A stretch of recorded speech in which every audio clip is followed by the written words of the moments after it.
Dear students, প্রায় ৮-৯ দিন পর ফিরে আসলাম। আশা রাখছি তোমরা ভালো আছো।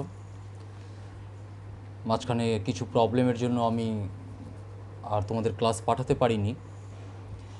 ঠিক আছে, আজকে আমি তোমাদের তড়িৎ ক্ষেত্রের চ্যাপ্টারটার সেকেন্ড ক্লাস শুরু করছি। আজকে যেটা বিষয় আমরা আলোচনা করব সেটা শুরু হবে তড়িৎ ক্ষেত্র কাকে বলে। তো নামটা শুনে তোমরা বুঝতে পারছো, তড়িৎ ক্ষেত্র, ক্ষেত্র মানে একটা জায়গা বা এরিয়া। অর্থাৎ কোনো একটা জায়গায় যদি আধান থাকে, চার্জ থাকে, তাহলে তার চারপাশে যে অঞ্চল বা যে জায়গা জুড়ে সেই তড়িতের প্রভাবটা থাকে সেটাই হলো তড়িৎ ক্ষেত্র। সেই তড়িতের প্রভাব থাকে বলতে সে অন্য কোনো পরিবাহীকে বা আধানকে আকর্ষণ বা বিকর্ষণ করতে পারবে। ধরো আমি এই জায়গাটায় কিছু পরিমাণ আধান রাখলাম আর তার চারপাশে এই এরিয়া জুড়ে 3D স্পেসে যে জায়গাটা জুড়ে বা যে অঞ্চল জুড়ে ও অন্য কোনো আধানকে আকর্ষণ বা বিকর্ষণ করতে পারবে, সেটাই তড়িৎ ক্ষেত্র। এরপরে যে বিষয়টা খুব ইম্পর্টেন্ট জিনিস, সেটা হচ্ছে তড়িৎ ক্ষেত্রের প্রাবল্য। তড়িৎ ক্ষেত্রের প্রাবল্য কাকে বলবো? আমরা কোনো একটা তড়িৎ ক্ষেত্রের কথা ইম্যাজিন করি। কোন একটা তড়িৎ ক্ষেত্রের কোন একটা বিন্দু, ওই বিন্দুতে একটি একক ধনাত্মক আধান স্থাপন করো।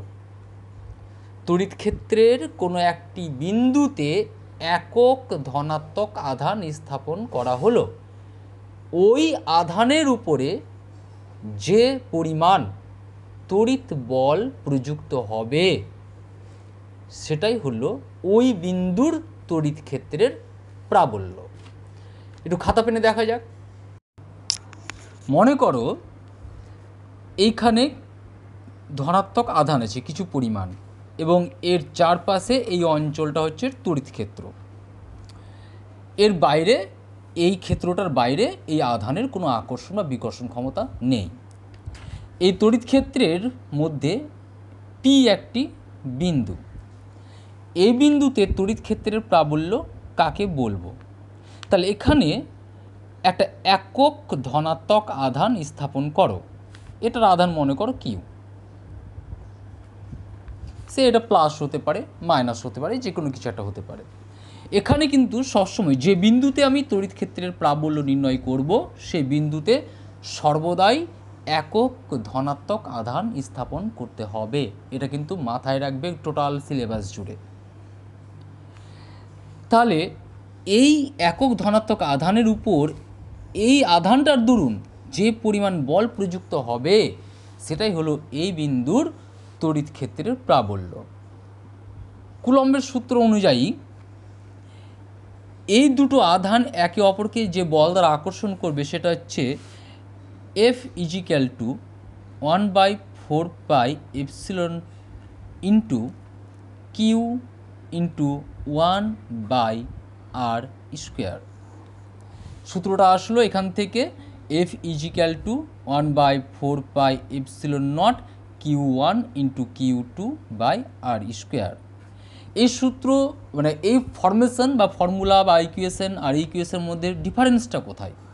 দেখো, এখানে এপসিলন নট ইউজ করেছিলাম, তার এটা তখন ইউজ হবে যদি এই দুটো আধানের মাঝখানে এই দুটো আধানের মাঝখানে বায়ু বা শূন্য স্থান থাকে। যদি বায়ু বা শূন্য স্থানের পরিবর্তে অন্য কোনো মাধ্যম থাকে তাহলে সেখানে ওটা এপসিলন নট না হয়ে এপসিলন হবে। তাহলে আমি এখানে ধরে নিয়েছি বায়ু বা শূন্য স্থান নেই, অন্য কোনো মাধ্যম আছে, তাহলে এইখানটায় এপসিলন বসলো। যেখানে এপসিলন = হবে কে ইন্টু এপসিলন নট, কারণ এর আগে তোমাদের বলেছি কে = এপসিলন বাই এপসিলন নট। অর্থাৎ কোনো মাধ্যমের তড়িৎ ভেদ্যতা বাই বায়ু বা শূন্য মাধ্যমের তড়িৎ ভেদ্যতা, অর্থাৎ এই যে অনুপাতটা, এই অনুপাতটাকে বলবো কে। কে হচ্ছে উক্ত মাধ্যমটার পরাবৈদ্যুতিক ধ্রুবক বা আপেক্ষিক তড়িৎ ভেদ্যতা।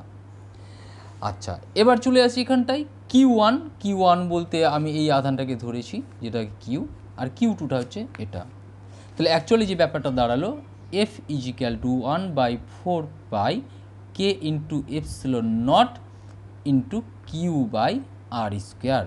এটাই হচ্ছে এই পি বিন্দুতে তড়িৎ ক্ষেত্রের যে প্রাবল্য তার সমীকরণ। আচ্ছা, এবার একটা জিনিস বলি তোমাদের, যে এই তড়িৎ ক্ষেত্রের প্রাবল্যের অভিমুখটা কোন দিকে হবে। দেখো, যদি এটা ধনাত্মক আধান হয়, আর এটাও এখানে তো অবশ্যই ধনাত্মক আধান রাখতে হবে, তাহলে সবসময় এই ডিরেকশনে, কারণ এক্ষেত্রে আমরা ধরে নিচ্ছি কিউ গ্রেটার দেন 1। এটা ধনাত্মক, এটাও ধনাত্মক, বাট ম্যাগনিটিউড বা মান, এর মানটা কিউ এর মানটা এর চাইতে বেশি, কিউ গ্রেটার দেন 1, তাহলে সবসময় বেশি আধান থেকে কম আধানের দিকে। এটা পজিটিভ হলে, নেগেটিভ হলে কী হবে সেটা আমি পরে বলছি। আচ্ছা, এবার চলে আসি এই ইকুয়েশনটায়। যদি আমি এখানে এই আধানটা না রেখে যদি আমি অন্য কোনো আধান রাখতাম কিউ ড্যাশ, তাহলে এই আধানের উপর কত বল প্রযুক্ত হতো, বা এই আধান দুটি পরস্পরকে কত বল দ্বারা আকর্ষণ করত।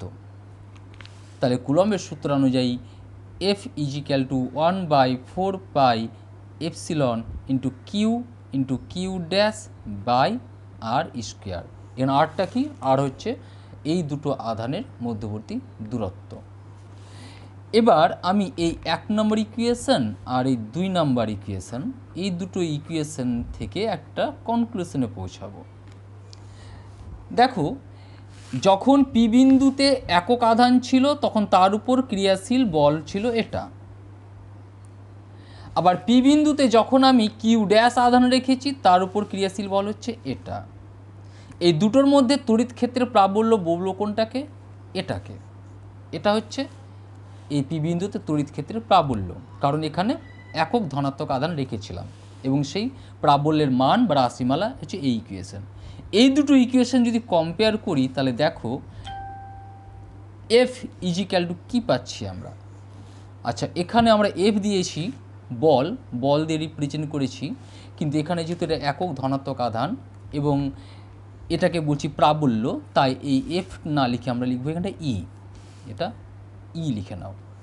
যখনই তড়িৎ ক্ষেত্রের কোন একটা বিন্দুতে আমি একক ধনাত্মক আধান স্থাপন করব, তখন যে বলটা কাজ করবে ওই আধানের উপরে, সেই বলটাকেই বলবো আমরা উক্ত বিন্দুর তড়িৎ ক্ষেত্রের প্রাবল্য।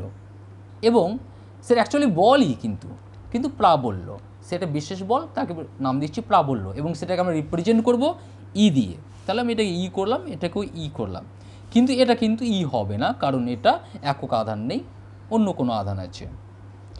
আচ্ছা, এবার এই 1 আর 2 কম্পেয়ার করলে আমরা পাচ্ছি এইটুকু জায়গাটা দেখো 1/4 epsilon into Q by R square. 1/4 epsilon into Q by R square, এটা কিন্তু দেখো এর সঙ্গে মিলছে, মানে এটা হচ্ছে ই, তার মানে ই ইন্টু এখানে পড়তে হলো কিউ ড্যাশ। অর্থাৎ তড়িৎ বল বলতে কোন একটা বিন্দুতে কোন একটা আধান রাখা আছে, তার উপর যে তড়িৎ বলটা কাজ করবে, সেই তড়িৎ বল ইজিক্যাল টু হবে তড়িৎ ক্ষেত্রের প্রাবল্য, অর্থাৎ যে বিন্দুতে আধানটি রাখা ছিল সেই বিন্দুর তড়িৎ ক্ষেত্রের প্রাবল্য ইন্টু আধান, যে আধানের উপর আমি বলটা নির্ণয় করতে চাইছি। একটু অন্যভাবে বলি, মনে করি এটা একটা তড়িৎ ক্ষেত্র, এই বিন্দুতে প্রাবল্য হচ্ছে ই। তাহলে আমি যদি এখানে কিউ আধান স্থাপন করি, তাহলে সেই আধানের উপর প্রযুক্ত বল এফ ইজিক্যাল টু হবে কিউ ই। আর একটু সরলভাবে বলি যে এই বিন্দুতে প্রাবল্য ই মানেই হচ্ছে একক আধানের উপর প্রযুক্ত বল ই, তাহলে কিউ আধানের উপর প্রযুক্ত বল কিউ ইন্টু ই, এটাই হলো তড়িৎ বল।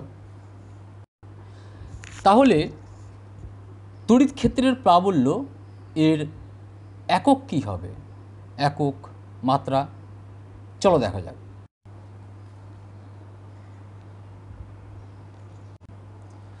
তাহলে দেখা যাচ্ছে নিউটন পার কুলম্ব এটা হচ্ছে এসআইতে তড়িৎ ক্ষেত্রের প্রাবল্যের একক, আর ডাইন পার ইএসইউ এটা হচ্ছে সিজিএসে বা স্থির তড়িৎ এককে তড়িৎ ক্ষেত্রের প্রাবল্যের একক। আর মাত্রা হবে বলের মাত্রা M L T to the power -2 by coulomb, এটা হচ্ছে আধান, তার মানে হচ্ছে আই ইন্টু টি। তাহলে ইজিক্যাল টু দাঁড়াচ্ছে M L T to the power -3 I inverse. এটাই হচ্ছে তড়িৎ প্রাবল্যের মাত্রা। এবার কুলম্বের উপপাদ্য। কুলম্বের উপপাদ্যটা গুরুত্বপূর্ণ, আমি বিবৃতিটা বলছি শোনো। কোনো একটি আহিত পরিবাহী তার নিকটবর্তী কোনো বিন্দুতে, কোনো একটি আহিত পরিবাহীর নিকটবর্তী বা নিকটতম কোনো বিন্দুতে তড়িৎ ক্ষেত্রের যে প্রাবল্য হবে সেই প্রাবল্যের মান 1/ε ইন্টু উক্ত মানে পরিবাহীর উক্ত বিন্দুতে আধানের তলমাত্রিক ঘনত্ব। আবার বলছি, কোনো আহিত পরিবাহীর নিকটতম কোনো বিন্দুতে তড়িৎ ক্ষেত্রের প্রাবল্য E ইজিক্যাল টু 1/ε, 1/ε জায়গায় তুমি 1/k ইন্টু এপসিলন নট বলতে পারো। তাহলে 1/ε ইন্টু পরিবাহীর উক্ত বিন্দুতে আধানের তলমাত্রিক ঘনত্ব। অর্থাৎ কুলম্বের উপপাদ্যের গাণিতিক রূপটা হচ্ছে E ইজিক্যাল টু হচ্ছে 1/ε ইন্টু উক্ত বিন্দুতে, উক্ত বিন্দুতে বলতে এই বিন্দুটি অবশ্যই পরিবাহীর পৃষ্ঠে অবস্থিত বা পরিবাহীর পৃষ্ঠের নিকটতম কোনো বিন্দুতে 1/ε ইন্টু উক্ত বিন্দুতে আধানের তলমাত্রিক ঘনত্ব। অর্থাৎ E ইজিক্যাল টু হচ্ছে 1/ε ইন্টু সিগমা অথবা 1/k into epsilon not into sigma.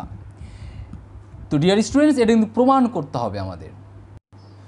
চলো প্রমাণটা করি। মনে করো আর ব্যাসার্ধের একটি পরিবাহী গোলক, আর ব্যাসার্ধের একটি পরিবাহী গোলক, একে আমি এপসিলন তড়িৎ ভেদ্যতা বিশিষ্ট কোন একটি মাধ্যমে স্থাপন করেছি। আমি এই গোলকটিকে কিছু পরিমাণ আধান দিলাম। মনে করো আধানের পরিমাণ হচ্ছে কিউ, আমি ধনাত্মক আধান দিলাম প্লাস কিউ। দেখো, এর আগে আমরা জেনেছি বা পরীক্ষা করেও প্রমাণ করেছি যে আধান সবসময় পরিবাহীর বহির্পৃষ্ঠে অবস্থান করে, ঠিক।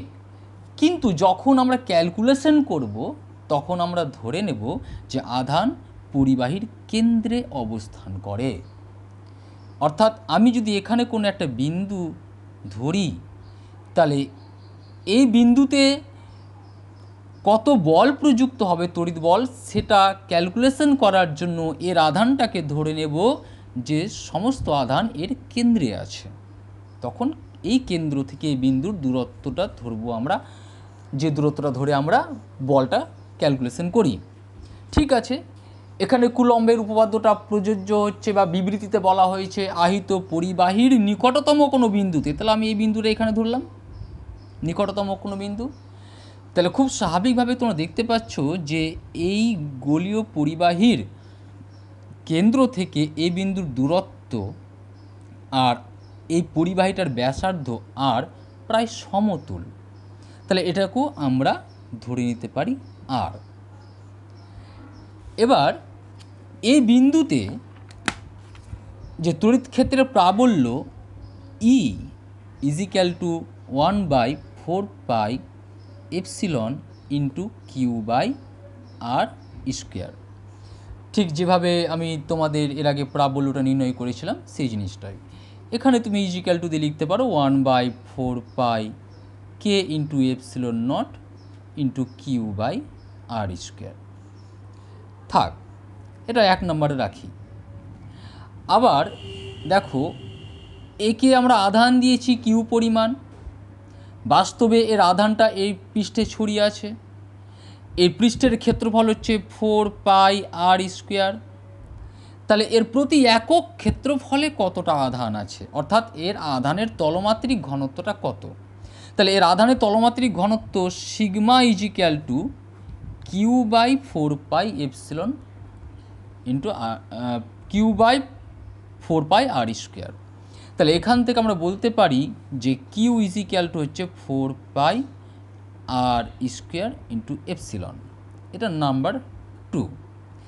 তাহলে 1 আর 2 থেকে কী পাচ্ছি দেখো, ই ইজিক্যাল টু হচ্ছে 1 এটা বসাচ্ছি 4 কে এপসিলন নট, কিউ এর জায়গায় এটা বসাবো, যেখানে আধানের তলমাত্রিক ঘনত্ব এই টার্মটা আছে। তাহলে 4 আর স্কোয়ার সিগমা বাই নিচের আর স্কোয়ারটা বসালাম, 4 আর স্কোয়ার। তাহলে থাকলো এইখানটায় দেখো 1 কে এপসিলন নট ইন্টু উপরে থাকলো সিগমা। এটাকে আমরা লিখতে পারি 1 এপসিলন ইন্টু সিগমা। এই দুটোই ইউজ করতে পারো। এটাই হচ্ছে তোমার কুলম্বের উপপাদ্যের গাণিতিক রূপ। তুমি যখন বিবৃতিটা দেবে তখন তুমি এটা দিয়ে বলতে পারো অথবা এটা দিয়েও বলতে পারো। তাহলে কি হলো ব্যাপারটা, আর একবার আমি বিবৃতিটা বলে নিই। বিবৃতিটা হচ্ছে কোনো আহিত পরিবাহীর নিকটতম কোনো বিন্দুতে তড়িৎ ক্ষেত্রের প্রাবল্য is equal two 1 K into epsilon not into উক্ত বিন্দুতে পরিবাহীর আধানের তলমাত্রিক ঘনত্ব। নেক্সট, তড়িৎ বলরেখা। তড়িৎ বলরেখা সম্পর্কে তোমাদের বিস্তারিত জানতে হবে, কারণ এটা একটা ভাইটাল ব্যাপার। এই বেসিক প্রপার্টিসগুলো জানা প্রয়োজন আছে, নাহলে বলা যায় বেসিক নলেজটাই কিন্তু নড়বড়ে হয়ে যাবে। তাহলে তড়িৎ বলরেখা কাকে বলবো? ডিয়ার স্টুডেন্টস, এই ডেফিনিশনটা হয়তো তোমরা বইয়ে পাবে না, আমি বলছি, তোমরা পারলে পজ করে করে খাতায় লিখে নিও। তড়িৎ ক্ষেত্রের কোনো বিন্দুতে একটি মুক্ত ও ধনাত্মক আধানকে ছেড়ে দিলে, তড়িৎ ক্ষেত্রের কোনো বিন্দুতে একটি মুক্ত ধনাত্মক আধানকে ছেড়ে দিলে ওই আধানটি যে কাল্পনিক রেখা অবলম্বন করে চলে বা যে পথ ধরে চলে, সেই রেখাটিকেই বলবো আমরা তড়িৎ বলরেখা। আমি এই সংজ্ঞাটা বলার সময় একটা শব্দ ব্যবহার করেছিলাম, সেটা হচ্ছে যে মুক্ত ধনাত্মক আধান। হ্যাঁ, অবশ্যই আধানটাকে ধনাত্মক হতে হবে, কিন্তু মুক্ত কেন?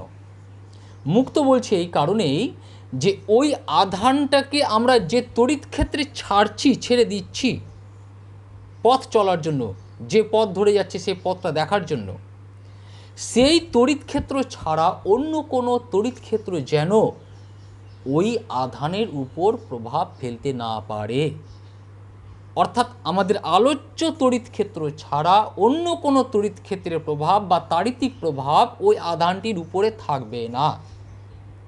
তাই আমরা এই আধানটিকে মুক্ত আধান বলছি। চলো দেখে নেওয়া যাক তড়িৎ বলরেখার কিছু প্রপার্টিস, খুব ইম্পর্ট্যান্ট, খুব গুরুত্বপূর্ণ। প্রথমেই বলি 1 নাম্বার হিসেবে, তড়িৎ বলরেখা সর্বদাই ধনাত্মক আধান থেকে নির্গত হয়। সর্বদাই ধনাত্মক আধান থেকে নির্গত হবে এবং ঋণাত্মক আধানে প্রবেশ করবে। তাহলে এর অ্যারোহেডটা ইনওয়ার্ড দ্য চার্জ। ধনাত্মক আধান থেকে নির্গত হয় এবং ঋণাত্মক আধানে গিয়ে প্রবেশ করে। এখন তোমরা বলতেই পারো স্যার একটা ধনাত্মক আধানের পাশে তো একটা ঋণাত্মক আধান থাকবে, কোনো মানে নেই, শুধু ধনাত্মক আধানই এখানে থাকলো, তাহলে বলরেখা কোথায় যাবে? বলরেখাগুলো অসীম পর্যন্ত চলে যাবে। ধনাত্মক আধান থেকে নির্গত হয়ে বলরেখাগুলো অসীম পর্যন্ত চলে যাবে। যেসব অঞ্চলে বলরেখাগুলো থাকবে বা যেসব অঞ্চল দিয়ে বলরেখাগুলো যাবে সেই সব অঞ্চলে এই আধানের দরুন তড়িতের প্রভাব থাকবে।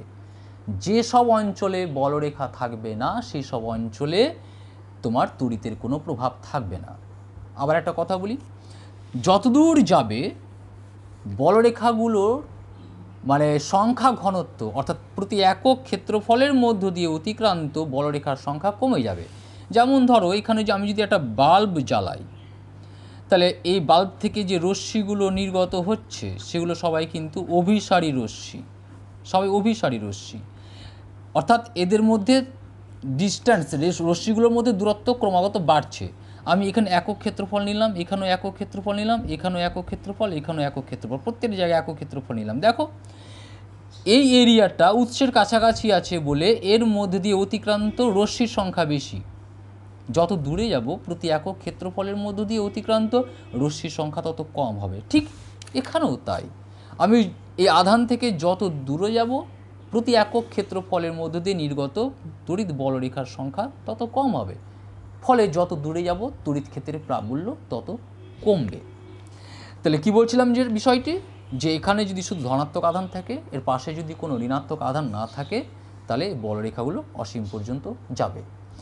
আর এই ক্ষেত্রে ধরে নেওয়া হয় বলরেখাগুলো অসীম থেকে এসে এই ঋণাত্মক আধানে প্রবেশ করছে। এবার ধরো আমি এখানে ধনাত্মক আধান রেখেছি, এখানে ঋণাত্মক আধান রেখেছি। ধনাত্মক আধান থেকে বলরেখাগুলো নির্গত হয়ে প্রবেশ করছে ঋণাত্মক আধানে। শুধু যে মাত্র ঋণাত্মক আধানে প্রবেশ করবে সমস্ত বলরেখা তা নয়, কিছু বলরেখা এদিক ওইদিকেও ছড়িয়ে যাবে। আবার এক্ষেত্রেও তাই হবে, কিন্তু এর ডিরেকশনটা হবে ইনওয়ার্ড। এবার এই যে দেখো বলরেখা, এই বলরেখাগুলো কিন্তু চোখে দেখা যায় না, এগুলো কাল্পনিক, এগুলো কাল্পনিক। আমি যদি ঠিক এই জায়গাটায় একটা ধনাত্মক আধান, মুক্ত ধনাত্মক আধান ছেড়ে দিই, তাহলে এই মুক্ত ধনাত্মক আধানটা এই পথ বেয়ে এইখানে আসবে, এসে পৌঁছাবে। তাহলে এটাই হচ্ছে বলরেখা। এই পথ দিয়ে যাবে বলে এই পথটা আমি ড্র করেছি, আমি ড্র করেছি বলেও যাবে তা না, এই যাবে ওই পথ দিয়ে বলে আমি এটা ড্র করেছি। তাহলে যে যে পথ অবলম্বন করে যেতে পারে সেই সব পথগুলোই হচ্ছে তার বলরেখা। এবার বলরেখার উপর বিভিন্ন বিন্দুতে তড়িৎ ক্ষেত্রের প্রাবল্যের মান ও দিক কিন্তু বিভিন্ন। একটা কথা হয়তো তোমাদের আগে বলা ছুটে গেছে যে তড়িৎ ক্ষেত্রের প্রাবল্য একটা ভেক্টর রাশি, খুব স্বাভাবিকভাবেই, কারণ তোমরা জানো এটা একটা বল, তড়িৎ ক্ষেত্রের প্রাবল্য হচ্ছে একটা বল, একক আধানের উপর ক্রিয়াশীল বল, সুতরাং এটা একটা ভেক্টর রাশি। কিন্তু একটা তড়িৎ বলরেখার উপরে বিভিন্ন বিন্দুতে তড়িৎ ক্ষেত্রের প্রাবল্যের মান ও দিক বিভিন্ন হবে। মানটা তো ধরো আমরা কুলম্বের সূত্র থেকে পেয়ে যাব, দিক কি করে পাবো? আমি যদি বলি যে এই বিন্দুটাই তড়িৎ ক্ষেত্রের প্রাবল্যের অভিমুখ কোন দিকে, তাহলে এই বিন্দুতে একটা স্পর্শক অঙ্কন করো, এই স্পর্শকের অভিমুখেই তড়িৎ ক্ষেত্রের প্রাবল্য ই কাজ করবে।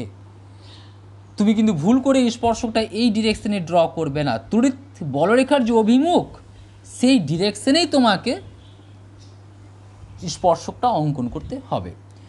তুমি যদি বলো এইখানে অভিমুখ কোনটা কোন দিকে, তাহলে এই ডিরেকশনে অঙ্কন করো, এইখানটায় এই ডিরেকশনে অঙ্কন করো, তাহলে এটাই হচ্ছে তোমার তড়িৎ ক্ষেত্রের বলরেখার উপরে কোনো বিন্দুতে যে তড়িৎ ক্ষেত্রের প্রাবল্য তার অভিমুখ নির্ণয় করার পদ্ধতি। নেক্সট ভেরি একটা ইম্পর্টেন্ট পয়েন্ট, খুব ইম্পর্টেন্ট একটা কোয়েশ্চেনটা হচ্ছে দুটি তড়িৎ বলরেখা কখনোই পরস্পরকে ছেদ করতে পারে না, ব্যাখ্যা করো, মন দিয়ে শোনো। দুটি বলরেখা বা তড়িৎ বলরেখা কখনোই পরস্পরকে ছেদ করতে পারে না, ব্যাখ্যা করো। দেখো অ্যান্সারটা। আমরা জানি যে কোনো একটা বলরেখার উপর কোনো একটা বিন্দুতে আমরা একটাই স্পর্শক অঙ্কন করতে পারবো। বলরেখা কেন? যে কোনো বক্ররেখার কোনো একটা বিন্দুতে যদি আমরা স্পর্শক অঙ্কন করি তাহলে সেই স্পর্শকের সংখ্যা একটাই হবে, একটা চাইতে বেশি অঙ্কন করতে পারি না। আবার তড়িৎ বলরেখার কোনো একটা বিন্দুতে তড়িৎ ক্ষেত্রের প্রাবল্যের একটাই অভিমুখ থাকবে। যেহেতু তড়িৎ ক্ষেত্রের প্রাবল্য একটা ভেক্টর রাশি, তাই তড়িৎ বলরেখার উপর কোনো একটা বিন্দুতে তড়িৎ ক্ষেত্রের প্রাবল্যের একটাই অভিমুখ থাকবে। এই রেখাটার উপরে যেমন দুটো স্পর্শক অঙ্কন করা যাবে না এই বিন্দুতে, তাহলে সেই জায়গা থেকে তুমি সহজেই বলতে পারো যে এইখানে এই বিন্দুতে তড়িৎ প্রাবল্যের দুটি অভিমুখ থাকতে পারে না। এখনও কিন্তু অ্যান্সারটা হয়নি, এবার আমি অ্যান্সারটা দিচ্ছি, তাকাও। ধরে নিলাম দুটি বলরেখা পরস্পরকে ছেদ করেছে এই পি বিন্দুতে। এটা হলো 1 নম্বর বলরেখা, এটা হলো 2 নম্বর বলরেখা। আমি যে প্রশ্নটা বলেছিলাম সেই প্রশ্নটার উত্তর এখানে শুরু। ধরে নিলাম দুটি বলরেখা, 1 নম্বর বলরেখা আর 2 নম্বর বলরেখা পরস্পরকে পি বিন্দুতে ছেদ করেছে। এবার প্রশ্ন হচ্ছে পি বিন্দুতে তড়িৎ ক্ষেত্রের প্রাবল্যের অভিমুখ আমরা কি করে নির্ণয় করব? তাহলে এক কাজ করি, 1 নম্বর বলরেখার দরুন তড়িৎ ক্ষেত্রের প্রাবল্যের অভিমুখ নির্ণয় করতে গেলে এই 1 নম্বর বলরেখার উপর তুমি একটা স্পর্শক অঙ্কন করো, স্পর্শক হলো এটা। আবার ওই একই বিন্দুতে 2 নম্বর বলরেখার দরুন তোমার স্পর্শকের অভিমুখ হচ্ছে এটা। তাহলে আমরা কি দেখতে পেলাম যে একটা বিন্দুতে আমরা দুটো স্পর্শক পেলাম দুটো বলরেখার জন্য। তাহলে এই বিন্দুতে তড়িৎ ক্ষেত্রের প্রাবল্যের আমরা দুটো অভিমুখ পেয়ে গেলাম। কিন্তু তড়িৎ ক্ষেত্রের কোনো একটি বিন্দুতে তড়িৎ ক্ষেত্রের প্রাবল্যের একটি মাত্র অভিমুখ থাকবে, দুটি অভিমুখ থাকতে পারে না। তো দুটি অভিমুখ যখন থাকতে পারে না তাহলে এই দুটো স্পর্শক থাকতে পারে না। তো দুটো স্পর্শক যখন থাকতে পারে না একটা বিন্দুতে, তাহলে একটা বিন্দুতে দুটি বলরেখা পরস্পরকে ছেদ করতে পারে না। নেক্সট নাম্বার 4, তড়িৎ বলরেখাগুলোকে বলা হয় মুক্ত রেখা, কারণ এর অন্য প্রান্তে যে বিপরীত জাতীয় আধান থাকবেই তার কোনো মানে নেই। সুতরাং এই প্রান্তটা অসীমে যেতে পারে, এটা অসীমে যেতে পারে, এটা অসীমে যেতে পারে, এটা অসীমে যেতে পারে। এটা কখনো কখনো আবদ্ধ হতে পারে যদি এখানে ঋণাত্মক থাকে, তাহলে এখান থেকে বেরিয়ে এখানে প্রবেশ করবে, তখন বদ্ধ রেখা পাবো। কিন্তু এর পাশে ঋণাত্মক আধান থাকতেই হবে, তার কোনো মানে নেই, বাধ্যবাধকতা নেই। না থাকলে এই রেখাগুলো অসীম পর্যন্ত যাবে, ঠিক যেভাবে অসীম থেকে এখানে এসে প্রবেশ করবে। তাই বলা হচ্ছে তড়িৎ বলরেখাগুলো মুক্ত রেখা। নেক্সট, তড়িৎ বলরেখাগুলো দৈর্ঘ্য বরাবর সংকুচিত হয়। এখান থেকে বলরেখা নির্গত হলো, প্রবেশ করলো, এই রেখাগুলো দৈর্ঘ্য বরাবর সংকুচিত হওয়ার চেষ্টা করবে। সংকুচিত হওয়ার চেষ্টা করলে কি হবে? আধান দুটি কাছাকাছি আসার চেষ্টা করবে, তার মানে সেটাই হচ্ছে আকর্ষণ। তাহলে তড়িৎ বলরেখাগুলো দৈর্ঘ্য বরাবর সংকুচিত হয় বলে আধান দুটির মধ্যে আকর্ষণ কাজ করে। আবার দুটো সমজাতীয় আধানের কথা যদি বিবেচনা করি, তাহলে এই রেখাগুলো এভাবে নির্গত হবে, ঠিক এই রেখাগুলো এখান থেকে নির্গত হবে, সব নির্গত হচ্ছে এগুলো, কারণ ধনাত্মক যেহেতু। এবার এই যে পাশাপাশি যে বলরেখাগুলো পড়ে যাচ্ছে, এই পাশাপাশি বলরেখা যেগুলো, এই বলরেখাগুলো পরস্পরকে বিকর্ষণ করবে। আর বলরেখাগুলো যদি পরস্পরকে বিকর্ষণ করে তাহলে তার প্রভাবটা এসে পড়বে এই আধানের উপর বা আহিত কণার উপর, ফলে এরা পরস্পর থেকে দূরে সরে যেতে চাইবে। তাহলে বলরেখাগুলো দৈর্ঘ্য বরাবর সংকুচিত হয় বলে আধান দুটি, বিপরীতজাতীয় আধান বা আহিত কণা দুটি পরস্পরকে আকর্ষণ করে, আর বলরেখাগুলো পাশাপাশি অবস্থান করলে এরা পরস্পরকে বিকর্ষণ করে, পরস্পর থেকে দূরে সরে যেতে চায়। তাই আধান দুটি বা আহিত কণা দুটি পরস্পরকে বিকর্ষণ করে। নেক্সট নাম্বার 6 বলি, আমি একটা তড়িৎ ক্ষেত্র ইমাজিন করছি। এই তড়িৎ ক্ষেত্রে আমি বলরেখা ড্র করছি। আমি দিলাম ইচ্ছে মতো এরকম। দেখো, আমি যদি প্রতি একক ক্ষেত্রফলের কথা বিবেচনা করি,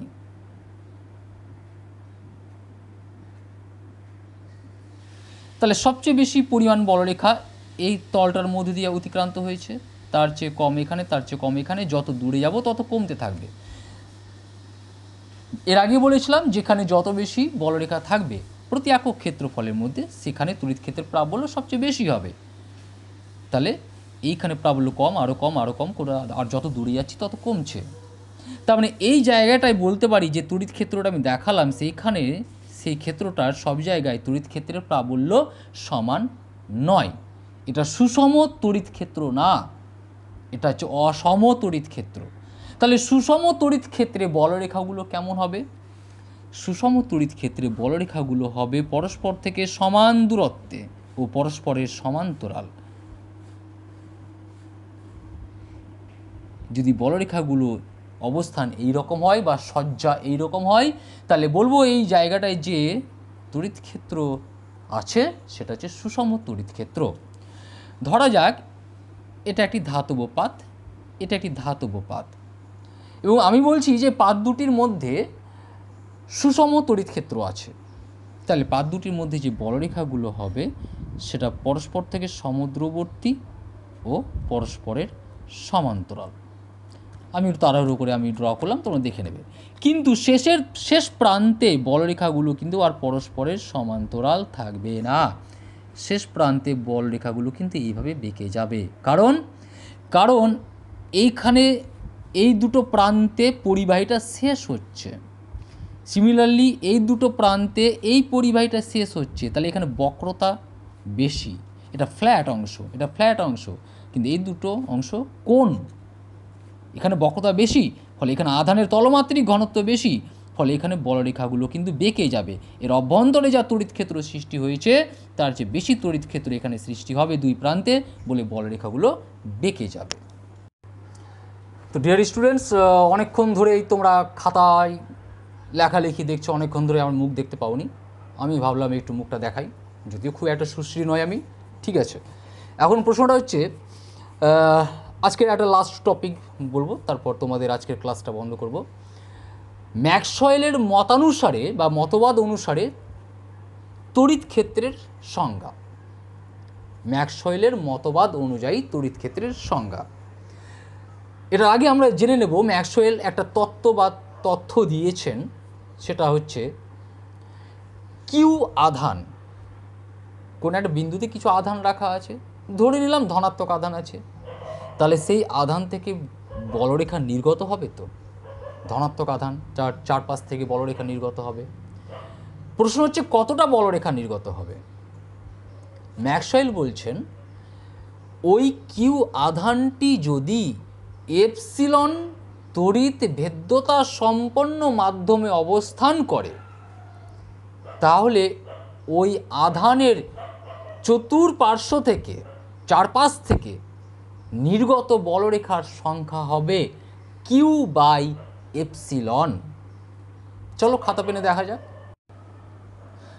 যদি এই কিউ পরিমাণ আধান যে মাধ্যমে অবস্থান করছে তার তড়িৎ ভেদ্যতা এপসিলন, তাহলে এই কিউ আধানের চারপাশ থেকে 3D স্পেসে যে বলরেখা নির্গত হবে, যে সংখ্যক, সেটা হলো কিউ বাই এপসিলন। এত সংখ্যক বলরেখা নির্গত হবে। এবার ম্যাক্সওয়েল এখান থেকে কিভাবে তড়িৎ ক্ষেত্রের প্রাবল্যের সংজ্ঞাটা দিচ্ছেন দেখো। আমি আর ব্যাসার্ধের একটা গোলক নিলাম,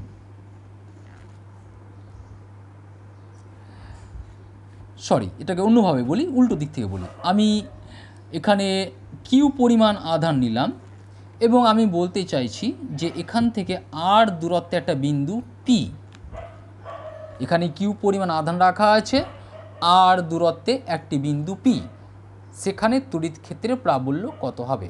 তোমরা কুলম্বের সূত্র অনুযায়ী জানো, ই ইজিক্যাল টু হবে 1/4πε into Q by R square, কারণ এখানে একটা ধনাত্মক আধান রাখতে হবে, একক ধনাত্মক আধান, সেই অনুযায়ী এটা হবে, আগেই তোমরা দেখলে।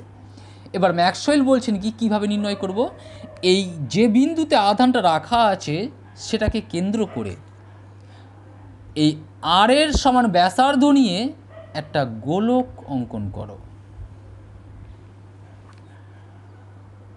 একটি গোলক অঙ্কন করলাম। কিউ বিন্দুতে, যে বিন্দুতে আমার আধানটা আমি রেখেছি সেটাকে কেন্দ্র করে এই আর এর সমান ব্যাসার্ধ নিয়ে একটা গোলক অঙ্কন করলাম। ছবিটা অঙ্কন করতে ডিসপুট হয়েছে, তোমরা ভালোভাবে করবে, আশা করি তোমরা বুঝতে পারছো। আচ্ছা, এখন প্রশ্ন হচ্ছে এই গোলকটার পৃষ্ঠতলের ক্ষেত্রফল কত? 4πr²। আচ্ছা, এই গোলকটার সমগ্র পৃষ্ঠ থেকে মোট কতটা বলরেখা নির্গত হচ্ছে? এই আধান যে মানে যত সংখ্যক বলরেখা নির্গমন করছে সেটাই, অর্থাৎ কিউ বাই এপসিলন।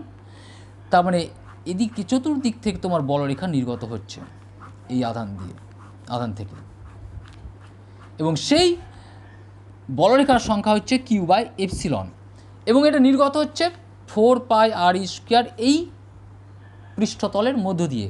তাহলে এই পৃষ্ঠতলের একক ক্ষেত্রফল দিয়ে কতটা নির্গত হচ্ছে? তাহলে ডিভাইডেড বাই 4πr²। তাহলে কি হচ্ছে দেখো তো, তাহলে আলটিমেটলি দাঁড়ালো 1/4πr² into Q by epsilon. এটাকে একটু সাজাও, তাহলে 1/4πε ইন্টু কিউ বাই আর²। তো এটাই তো ছিল তড়িৎ ক্ষেত্র প্রাবল্য ই এর সমীকরণটা। কিন্তু এই জিনিসটা এখানে কি বললাম, এই জিনিসটা হচ্ছে প্রতি একক ক্ষেত্রফলের মধ্য দিয়ে, পৃষ্ঠের প্রতি একক ক্ষেত্রফলের মধ্য দিয়ে নির্গত তড়িৎ বলরেখার সংখ্যা, সেটাকেই আমরা বলবো তড়িৎ ক্ষেত্রের প্রাবল্য এই বিন্দুতে।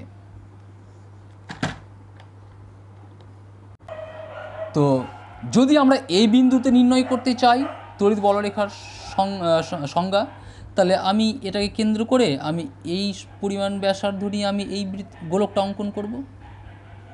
তখন আর এর মানটা কমে যাচ্ছে, আর এর মান যদি কমে যায় তাহলে দেখতে পাচ্ছ তড়িৎ ক্ষেত্রের প্রাবল্যটা বৃদ্ধি পাবে।